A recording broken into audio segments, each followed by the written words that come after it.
சென்னையில் அரசு மருத்துவ மீதான கத்திக்குத்து தாக்குதலை கண்டித்து கள்ளக்குறிச்சி அரசு மருத்துவமனையில் மருத்துவர்கள் பணியை புறக்கணித்து ஆர்ப்பாட்டத்தில் ஈடுபட்டனர். இதனால் சிகிச்சை பெற வந்த நோயாளிகள் சிகிச்சை பெற முடியாமல் தவித்தனர்.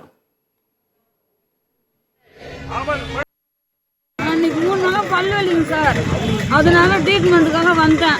டாக்டர் அந்த டாக்டரும் இல்லை, ஒரே ஒரு மாத்திரை மட்டும் 2 வேளை கொடுத்தாங்க சார். ஜுரம் ஒரு ஊசி மாத்திரை எதுவும் இல்லை, மாத்திரை மட்டும் தான் கொடுத்துக்கிறாங்க. எப்படின்னா சரி ஊசி போடணும், ஒரு பல்லு பார்க்கணும்னு ஒன்றும் முடியல. நாளைக்கு வேண்டாங்க, 4 வரைக்கும் நான் தாங்க முடியுமா? நாங்களும் ஒரு ஏழைப்பட ஜிஹெச் நம்பி தான் நாங்கள் வரோம் சார். இதுக்குன்னு நீங்கள் வந்து இப்படின்னா திடீர்னு லீவ் போட்டால் நாங்களாம் ஒரு வியாதிக்காமல் எப்படி சார் வருது? நம்மளுங்க நீங்கள் பணக்காரங்க காசு திருப்பி வாங்க, நாங்கள் இல்லாதவங்க காசுலாம் எங்கே சார் நாங்கள் போகிறது? ஏதோ ட்ரீட்மெண்ட் இன்னைக்கு வந்து டாக்டர்லாம் விட்டு அந்த ட்ரீட்மெண்ட் எடுத்து சொல்லுங்க சார். பல உயிர் போயிடும் போகுது சார். இன்னைக்கு ஒவ்வொருத்தரும் இன்னைக்கு ட்ரீட்மெண்ட்னா நாளைக்கு ட்ரீட்மெண்ட்னா அந்த எத்தனை உயிர் நீ போகும். நீங்களும் கொஞ்சம் முயற்சி பண்ணி செய்யுங்க சார்.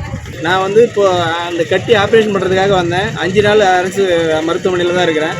என்னோட இன்னும் 20 பேர் இன்றைக்கி ஆப்ரேஷன் பண்ணுறதா இருந்தாங்க. ஆப்ரேஷன் தேட்டர் வரைக்கும் கூட்டிகிட்டு போயிட்டு இன்றைக்கி வந்து ஆப்ரேஷன் இல்லை, டாக்டர் வந்து போராட்டம் அப்படின்னு சொல்லிட்டாங்க. இது வந்து ரொம்ப கண்டிக்கத்தக்கது. மக்களோட உயிரோட எந்த டாக்டரும் விளையாட வேணாம். அரசாங்கமும் போராட்டக்காரர்களை கூப்பிட்டு பேச்சுவார்த்தை நடத்தி உடனே மக்களோட உயிருக்கு பாதுகாப்பு அளிக்குமாறு கேட்டுக்கிறோம். அட்மிட் ஆகி கிட்டத்தட்ட 5 நாள் ஆகுதுங்க. 5 நாளாக சரியான முறையில் ட்ரீட்மெண்ட் கிடையாது. ரெண்டாவது பார்த்தீங்கன்னா இன்றைக்கி ஆப்ரேஷன் சொல்லிட்டு 20 பேரை கூட்டிகிட்டு போயிட்டு 20 பேருடைய வாழ்க்கையும் கேள்விக்குறி மாதிரி ஆகிப்போச்சு. திரும்ப ஆப்ரேஷன்லன்னு சொல்லிட்டு கூட்டிகிட்டு வந்துட்டாங்க. நான் இந்த நேரத்தில் வந்து தாழ்மையோடு கேட்டுக்கிறேன். இருக்கிற ஊழியர்கள், இருக்கிற டாக்டர், இருக்கிற நர்ஸ், இருக்கிற செவிலியர் அனைவரும் பணிக்கு திரும்புமாறு அவங்களை எல்லாரையும் பணியோட என்னுடைய ரெக்வஸ்ட்டாக கேட்டுக்கிறேன்.